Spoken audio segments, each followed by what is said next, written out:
नमस्कार, ANB news का खास कार्यक्रम राजधानी लाइव में आप सभी का स्वागत है। मैं हूं आपके साथ हितेंद्र। किसान और सरकार के बीच घमासान जारी है। किसान कड़ाके की सर्दी में भी सड़कों पर डटे हुए हैं। वहीं इस घमासान के बीच किसानों की ओर से एक अच्छी खबर यह सामने आई है कि किसानों ने सरकार की ओर से बातचीत का जो प्रस्ताव सामने आया था उसको स्वीकार कर लिया है, लेकिन साथ ही वो शर्तें भी रख दी हैं जिन्हें लेकर के ये पूरा घमासान चल रहा है। अब गेंद सरकार के पाले में है। किसानों ने प्रस्ताव के साथ आंदोलन को तेज करने की चेतावनी भी दी है। इसके अलावा इस आंदोलन के कारण लगातार मौत का आंकड़ा भी बढ़ता हुआ नजर आ रहा है। खबरों के अनुसार अब आंदोलनकारी किसानों के समर्थन में आए पंजाब के एक वकील ने भी जहरीला पदार्थ निगलकर आत्महत्या कर ली है। उनके पास से एक सुसाइड नोट के तौर पर प्रधानमंत्री नरेंद्र मोदी को लिखा हुआ एक पत्र बरामद हुआ है, जिसमें उन्होंने तीनों कृषि कानूनों को किसान विरोधी बताया और कहा कि किसान, मजदूर और आम आदमी की रोटी मत छीनिए। इसके अलावा सियासत भी इस मसले पर लगातार जारी है। कल दिल्ली के सीएम केजरीवाल भी किसानों के बीच पहुंचे थे। मैं आज चैलेंज करता हूं, एक बारी दूध का दूध पानी का पानी भी हो जाएगा कि इनके जितने जो भी इनके सबसे बड़े मंत्री हैं, जिसको सबसे ज्यादा इसकी जानकारी है, वो आ जाएं और हमारे किसान नेता आ जाएं और पूरे देश के सामने आमने सामने डिबेट हो जाए। पूरे देश को पता चल जाएगा ये कानून कितने खतरनाक हैं और ये कानून कितने गंदे हैं। तो मैं आज उम्मीद करता हूं इस पवित्र स्थान से कि केंद्र सरकार और किसानों की शहादत ना करवाए। 40 से ज़्यादा किसान शहीद हो चुके हैं और अब इनकी आर पार की लड़ाई है। जल्दी से जल्दी केंद्र सरकार इन तीनों कानूनों को वापस ले, एमएसपी की गारंटी दे, उसके लिए कानून लेके आए और अब किसानों का संघर्ष खत्म।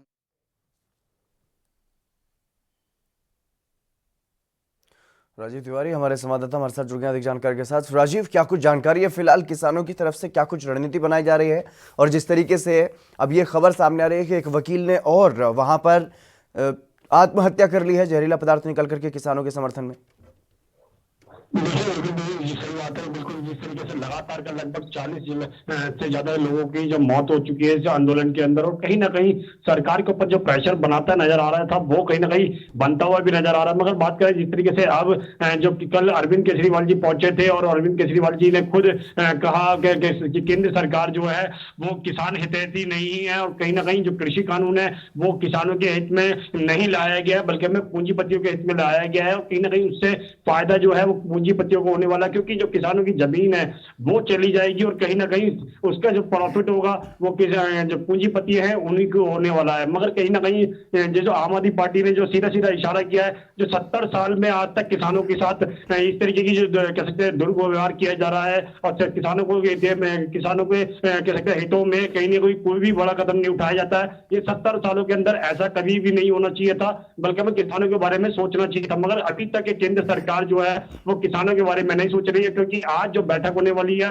वो भी लगभग बेनतीजा होने वाली है। क्योंकि सबको पता है इस बैठक के अंदर कह सकते हैं कृषि मंत्री के अलावा और कोई बड़े नाम सामने नहीं नजर आ रहे हैं जिससे ये लग सके कि हाँ ये बैठक जो है वो सफल हो सकती है। मगर किसानों की तरफ से अभी भी कहा जा रहा है कि हम बैठक करने के लिए तैयार है, मगर जब तक तीनों कृषि कानून वापस नहीं होंगे हम पीछे हटने वाले नहीं है। एमएसपी पर गारंटी से लिखत सरकार नहीं देगी तो भी हम पीछे हटने वाले नहीं है। मगर सरकार है शायद अभी भी कहीं ना कहीं किसानों को दो गुटों में बांटती नजर आ रही है और किसानों के साथ साथ ये कहें कि किसान जो एक गुट है वो जो किसान सरकार के फेवर में है उन्हीं का कहीं ना कहीं फायदा दिखाने की कोशिश कर रही है कि ये लोग देखो किसानों के साथ में हमने कितना अच्छा किया है और किसान अभी तक संतुष्ट हैं। जी बिल्कुल राजीव, कहीं ना कहीं जो सरकार है वो किसानों को जो आंदोलन कर रहे हैं उनको समझाने की बजाय अलग अलग जगहों पर जाकर के लोगों को समझाने की कोशिश कर रही है। लेकिन जो किसान आंदोलन कर रहे हैं उनके बीच कल भी सीएम केजरीवाल जरूर पहुंचे, लेकिन सरकार की तरफ से कोई मंत्री वहां पर नहीं पहुंचा ताकि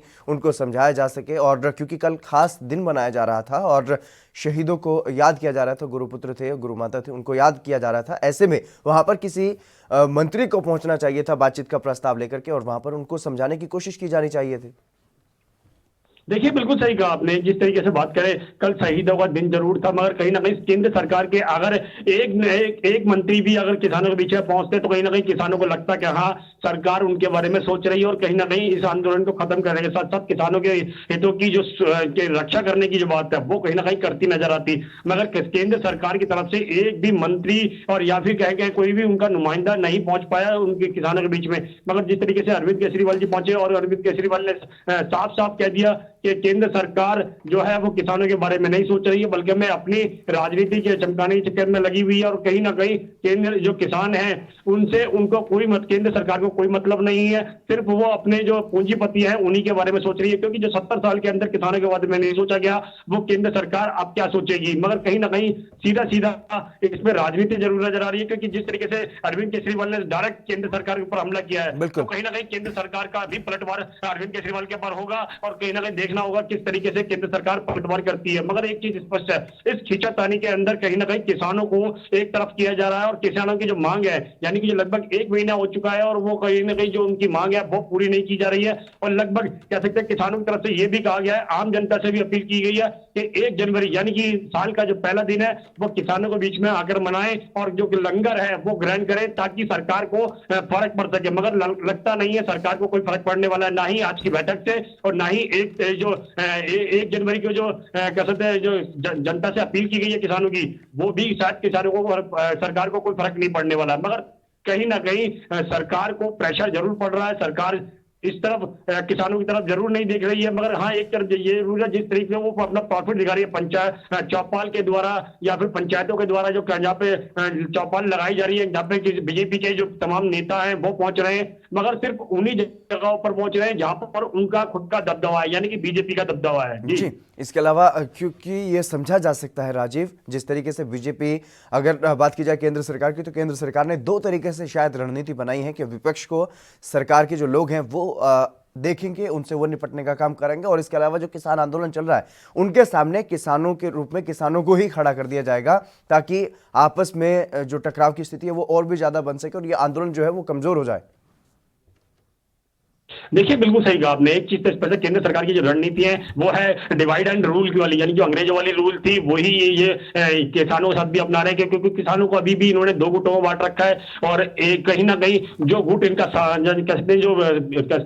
जो विपक्ष साथ दे रहा है किसानों का, वो कहीं ना कहीं किसानों के सरकार के निशाने पर है और उनको देशद्रोही बताया जा रहा है। यानी कि जो उनकी बात नहीं मानेगा उनको देशद्रोही बता दिया जाएगा, और जो उनकी बात मानेगा वो देश हितैषी होगा। तो कहीं ना कहीं जिस तरीके से बीजेपी ने कहीं ना कहीं जो रणनीति बनाई हुई है किसानों को 2 गुटों के अंदर बांटने की, और 2 गुटों को बांटने के साथ साथ और एक गुट का फायदा बता रहे हैं, दूसरे गुट को कह रहे हैं कि ये भारत देशवासी है ही नहीं, तो ये किसान है ही नहीं, तो जब है ही नहीं तो उनसे बातचीत क्यों की गई। बिल्कुल बिल्कुल, जो बातचीत हुई वो क्यों की गई। मतलब कहीं ना कहीं सरकार को पता है कि प्रेशर जरूर पड़ रहा है, मगर सरकार किसान अगर के हिसाब से बांटने की कोशिश कर रही है और कहीं ना कहीं किसानों के अंदर फूट डालने की कोशिश की जा रही है, यहाँ तक कि किसानों को लड़वाने की भी कोशिश की जा रही है। जी, वहीं अगर किसानों की बात की जाए तो आगे की क्या कुछ रणनीति अब किसानों की, ताकि सरकार पर दबाव बनाने की कोशिशों को तेज किया जा सके? देखिए बिल्कुल, जिस तरीके से किसानों की जो रणनीति है वो लगातार रोज 12 बजे उनकी बैठक होती है और कहीं ना कहीं अगले दिन की भी रणनीति बनाई जाती है। मगर जिस तरीके से आप बात करें, आज 29 कह सकते हैं 28 दिसंबर है और कहीं ना कहीं जो बैठक होगी वो भी कहीं ना कहीं जो 29 दिसंबर की बैठक है वो भी देखना होगा किस तरीके से होगी। मगर एक चीज स्पष्ट है, किसानों को भी पता है कि जो सरकार है वो किसानों की बात मानने वाली नहीं है, क्योंकि तीनों ही कानून वापस करने के तो वो सख्त खिलाफ है, क्योंकि उन्होंने पहले भी स्पष्ट कर दिया था कि तीनों ही कानून जो कृषि कानून है वो वापस नहीं होंगे। जो उसके अंदर प्रस्ताव है, जो संशोधन करने की वाली बात है वो जरूर किया जा सकता है, मगर संशोधन जो किया जा रहा है वो भी किसानों के कह सकते हैं मन मुताबिक नहीं है। जो चाह रहे थे किसान वो नहीं दिया जा रहा है केंद्र सरकार की तरफ से। मगर किसान जो है अभी भी रणनीति बनाते नजर आ रहे हैं, क्योंकि लगातार किसान जो है ट्रैक्टर में कह सकते हैं रैली निकालने की बात की जा रही है। यहाँ तक कि जो 1 जनवरी को यानी कि कह सकते हैं तो जनता से अपील की जा रही है कि जनता आए, उनके पीछे बैठे और कहीं ना कहीं सरकार के ऊपर प्रेशर पड़े। मगर लगातार रणनीति बनने के साथ साथ भी केंद्र सरकार इसको गौर नहीं कर रही है और कहीं ना कहीं हल्के में लेने की कोशिश कर रही है। जी राजीव, तमाम जानकारी देने के लिए बहुत शुक्रिया आपका। तो लगातार जो किसान है वो डटे हुए हैं आंदोलन पर और अपनी मांगों को लेकर के सरकार पर दबाव बनाने की कोशिश भी कर रहे हैं, लेकिन अभी तक कुछ समाधान निकलता हुआ दिखाई नहीं दे रहा है। हालांकि कल बातचीत भी होनी है किसानों की और सरकार के बीच। चलिए बढ़ेंगे अगली खबर की तरफ। निकाय चुनाव को लेकर के मतदान प्रक्रिया हरियाणा में रविवार को पूरी हुई और उम्मीदवारों की किस्मत ईवीएम में बंद हो चुकी है। 30 दिसंबर तक सभी उम्मीदवारों को इंतजार करना होगा और 30 दिसंबर के साथ ही उम्मीदवारों की किस्मत का पिटारा भी खुलना शुरू होगा और जीत का सेहरा भी सजना शुरू हो जाएगा। वोटिंग के बाद निकाय चुनाव का वोट प्रतिशत जारी किया गया है। प्रदेश में निकाय चुनाव में 55% से ज्यादा मतदान हुआ है और अंबाला में 56.03% मतदान हुआ। पंचकुला में सबसे कम 38.05% मतदान हुआ है और सोनीपत में 56.04% मतदान हुआ। रेवाड़ी में 69.01% मतदान हुआ। सांपला में 81.05% मतदान हुआ और धारूहेड़ा में 73.08, जबकि उकलाना में 79.02% मतदान हुआ।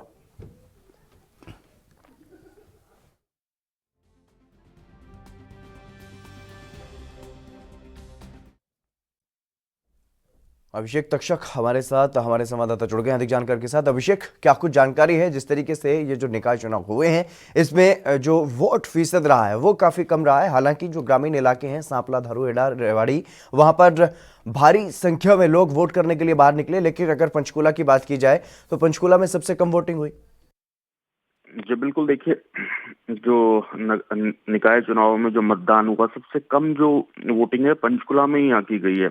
यहाँ पर सिर्फ 38.05 ही मतदान हुआ और जबकि सबसे ज्यादा जो बात की जाए तो सांपला जो है 81.05% वोटिंग हुई है। तो ये वोट प्रतिशत की बात करें तो इन चुनावों में जैसे ज्यादा वोटिंग सरकार के खिलाफ जाती है या कहें कि सरकार से नाराजगी जाहिर करती है और कम वोटिंग है कहीं ना कहीं जो सरकार के पक्ष में जाती हुई दिखती है, क्योंकि एक तरफ किसान आंदोलन चल रहा है तो इसमें ये कहा जा सकता है कि किसान आंदोलन को देखते हुए भी वोटिंग कम हुई और दूसरा कोविड का जो समय चल रहा है उसको भी कारण माना जा रहा है कि जो अधिकारी हैं या जिनसे हमारी बातचीत हुई है उनका यही कहना है कि कोविड को लेकर भी और वहीं जो नेता हैं जो चुनाव लड़ रहे हैं उनका ये कहना है कि इस समय जो छुट्टियों का साथ माहौल है, 31 दिसंबर नजदीक है तो कई लोग जो हैं वो अब शहर से बाहर होते हैं 31 दिसंबर को सेलिब्रेट करने के लिए, नए साल के आगाज का या स्वागत करने के लिए। तो अब अलग अलग कार्यक्रम उन्होंने सुनिश्चित किए होते हैं। जी, जिस तरीके से पहले ही आप जब ग्राउंड जीरो पर गए थे आपका ये आकलन था कि जो ग्रामीण इलाके हैं वहां पर किसान आंदोलन का काफी फर्क दिखाई दे सकता है और ऐसे में जो वोटिंग हुई है वो भी वहीं पर ज्यादा हुई है, चाहे वो सांपला हो, उकलाना हो या धारूहेड़ा हो, वहां पर भारी संख्या में लोग बाहर निकले वोटिंग के लिए।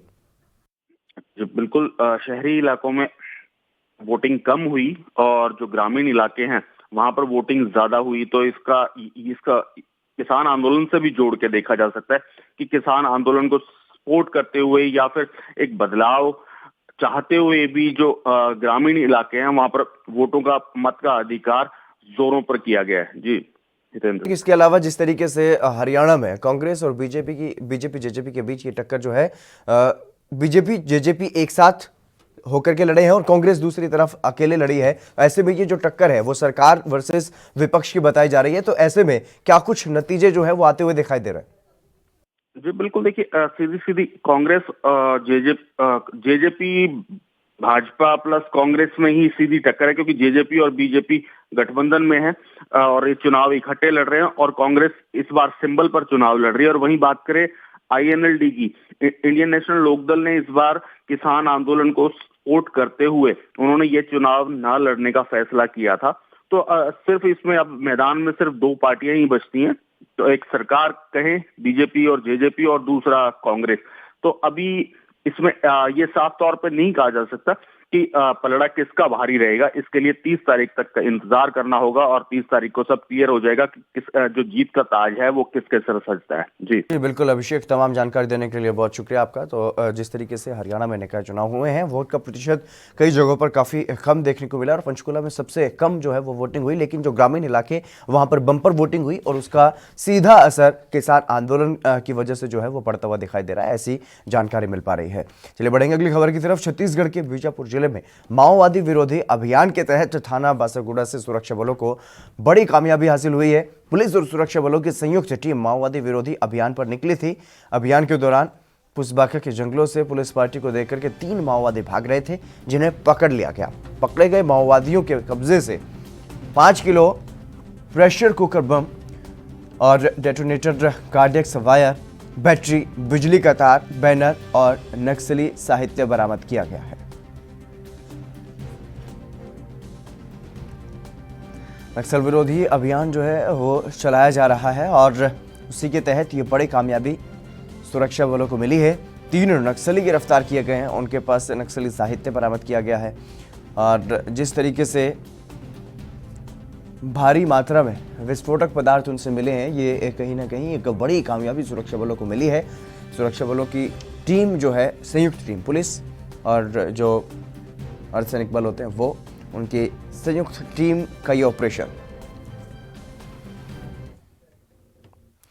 प्रधानमंत्री आवास योजना के तहत घर देने की योजना से लाखों लोगों को लाभ हो रहा है और इसी योजना के तहत मुंबई बोरीवली विधानसभा के भाजपा विधायक सुनील राणे ने गोराई आदिवासी पाड़ा मोठी डोंगरी में आदिवासियों के पुराने टूटे फूटे घर की जगह पक्के घर बना करके देने का संकल्प लिया है, जिनमें इलाकों के अब तक कई घरों को चिन्हित किया गया है। इसी संकल्प के तहत विधायक सुनील राणे ने आदिवासी महिला जानकू देवी को महाड़ा निधि के पुराने झोपड़े की जगह उन्हें अब नया घर बना करके देने का काम रविवार को पूरा किया है, जिसके साथ उसी इलाके में दूसरे झोपड़े का भूमि पूजन कर 8 मार्च महिला दिवस के मौके पर आलीशान घर बना करके उनको देने का संकल्प लिया गया है। विधायक सुनील राणे ने यह कहा है कि गोराई में 8 आदिवासी पाड़े हैं, सभी को घर बना करके दिए जाएंगे।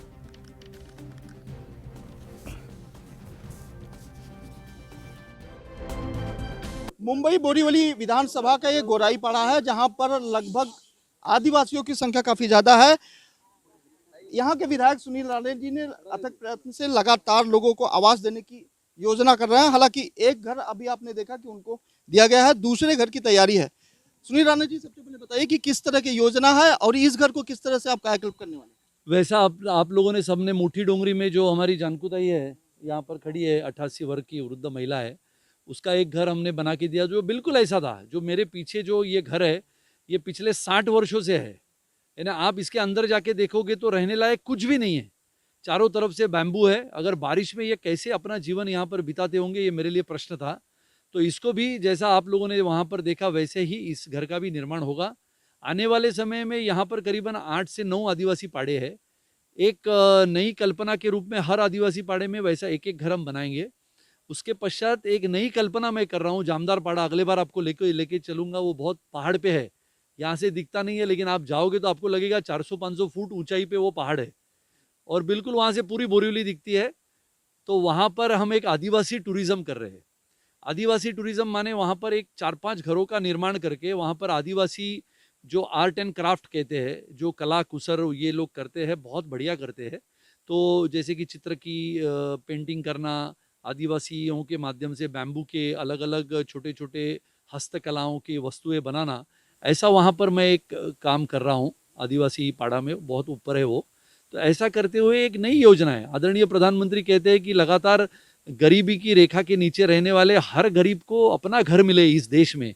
ये जो व्यवस्था करने की उनकी जो मन की इच्छा है, उसको पूरा करने के लिए हम सब कार्यकर्ता मेहनत से, परिश्रम से, लगन से ये आदिवासियों का निश्चित रूप से कल्याण करके आने वाले समय में भारतीय जनता पार्टी आज नहीं बल्कि 100 साल तक इस आदिवासी पाड़े में अपना नाम गूंजेगा, ये काम करके रहेगा। सुनील जी, सबसे बड़ी बात है, समुंदर इस पार खाड़ी इलाका माना जाता है, काफी कम नेता लोग यहाँ आते हैं। इस बार आप आए और तमाम लोगों घरों को चिन्हित किया। तो सबसे पहले बताइए कि किस क्राइटेरिया की तरह आपने उनके घर को चिन्हित किया?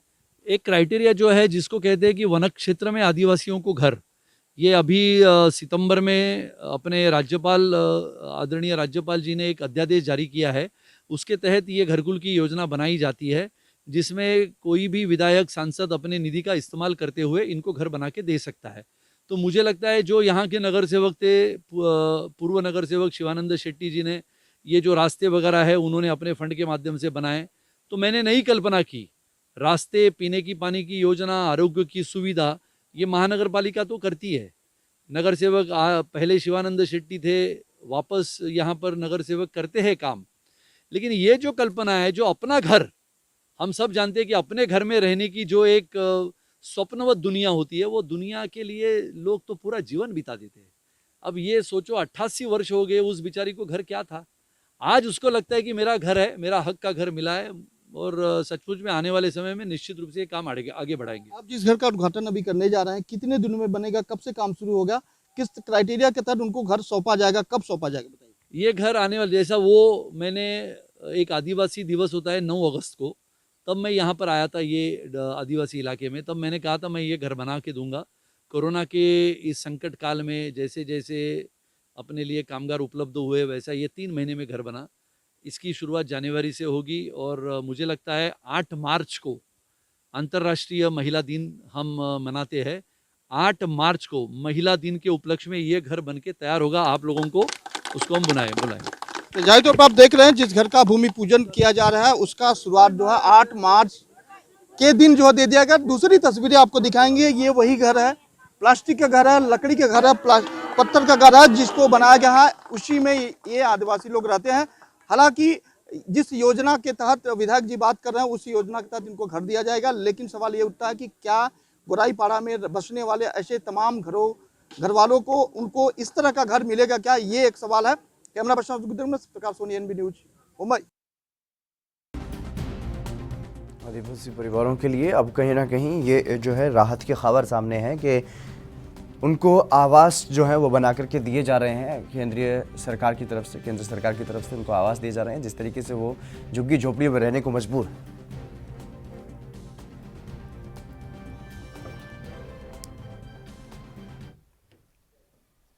सत्यप्रकाश सोनी हमारे संवाददाता हमारे साथ जुड़ गए अधिक जानकारी के साथ। सत्यप्रकाश, क्या कुछ जानकारी है, कितने परिवार वहां पर आदिवासियों के हैं ऐसे जो जिनको वहां पर बना करके मकान दिए जाएंगे? जी हितन, देखिए मुंबई के बोरीवली गोराई इलाके में, गोराई पाड़ा में करीब 8 ऐसे इलाके हैं जहां पर तमाम आदिवासी रहते हैं, 60 से 70 साल से रह रहे हैं जी। लेकिन उनके घरों की स्थिति देखकर ये पता लगता है कि वहां न तो कोई सुविधा है और नहीं कोई इस तरह का घर है जी। लेकिन जिस तरह से वो जंगल में रहते हैं, अपना जान में जोखिम में डाल के रहते हैं, अब तक किसी नेता ने उनके सुनने लिए ये भी बताया जा रहा था कि वहां के स्थानीय सांसद गोपाल शेट्टी ने उनको लिए तमाम जो सुविधाएं मुहैया जरूर कर, लेकिन काफी समय गुजर जाने के बाद वो सुविधाएं कहीं कहीं नदारद होती दिख रही थी। इसके बाद जो है स्थानिक विधायक चुनने के बाद जो है सुनील राणे ने पूरे इलाके का दौरा किया। इलाके में दौरा करने के बाद उनको ये बात सबसे अहम लगी कि यहाँ लोग रहते हैं, हमको वोट बैंक हमको वोट भी देते हैं, लेकिन उनकी सुविधाएं बिल्कुल नदारद है। उसको देखते हुए उन्होंने तुरंत जो है उन सभी घरों का निरीक्षण किया। निरीक्षण करने के बाद एक एक घर को जो उन्होंने चिन्हित किया, चिन्हित करने के बाद उन्होंने केंद्र सरकार और मुंबई महाड़ा जो है उनसे संबंध करके तमाम चीजें जो है सामने लाई। उसके बाद उन्होंने तुरंत जो है उनके घर बनाकर देने की योजना बनाई। जी बिल्कुल। ऐसे वहां पर कितने परिवार हैं जिनको अभी ये मकान जो है इस योजना के तहत दिए जाने हैं? देखिए, जिस तरह से सुनील राणे ने अपनी तफसील में अपनी जानकारी में कहा है कि 8 पाड़े हैं, हर 8 पाड़े में कम से कम 8-8, 10-10 ऐसे घर हैं दूर दूर तक है जिनको इस तरह की सुविधा देना बेहद जरूरी है। हालांकि उन्होंने शुरुआत भी कर दिया है, जिस तरह से कल एक घर को बनाकर उन्होंने दिया है, वही दूसरा घर का भूमि पूजन भी किया। भूमि पूजन के दौरान उन्होंने कहा कि आने वाले समय में 8 मार्च को जब महिला दिवस होगा उस दौरान जो है उन महिलाओं को घर दिया जाएगा। वहीं दूसरी तरफ कल जो है आदिवासी दिवस मनाया जा रहा था, इस दौरान उन्होंने एक आदिवासी महिला को घर की चाबी देकर उनको जो सुपुर्द किया। जी, और वहीं आदिवासियों की तरफ से क्या कुछ कहा जा रहा है अब, क्योंकि लंबे समय से वो जिस तरीके से झुग्गी झोपड़ियों में रहने को मजबूर थे और अब उन्हें जो घर मिलने की, पक्का मकान मिलने की अब उनमें उम्मीद जग गई है। देखिए सुनील, घर मिलना एक सपनों की बात होती है, सपनों का घर वो भी मिल जाना इस तरह से काफी बेहद खुशी का माहौल होता है। जिस तरह से उस जानकी देवी महिला को घर मिला, वो महिला के आंखों में आंसू छलक उठा, क्योंकि वो बता रही थी कि पिछले 60 सालों से इसी लकड़ी के और प्लास्टिक के घर में रह रही थी, लेकिन यहाँ के विधायक की कृपा की वजह से उसको घर मिला है। उन्होंने प्रधानमंत्री नरेंद्र मोदी सहित जो है यहाँ के स्थानीय सांसद और विधायक दोनों को धन्यवाद दिया। जी बिल्कुल सत्यप्रकाश, तमाम जानकारी देने के लिए बहुत शुक्रिया आपका। तो लगातार जिस तरीके से अगर बात की जाए तो जो लोग आदिवासी हैं, जो अपने घर में नहीं रह पा रहे थे, अपना खुद का आशियाना, पक्का आशियाना नहीं बना पा रहे थे, अब उनकी मदद जो है वो केंद्र सरकार की तरफ से की जा रही है। और जो स्थानीय विधायक हैं वहाँ पर उनकी तरफ से ये पहल जो है वो की जा रही है। अलग अलग जगहों पर जहाँ पर भी ये लोग वन क्षेत्र में रहते हैं, वहाँ पर जाकर के उनको अब घर बना करके उनकी जगह पर ही उनको आशियाना जो है वो मुहैया करवाया जा रहा है।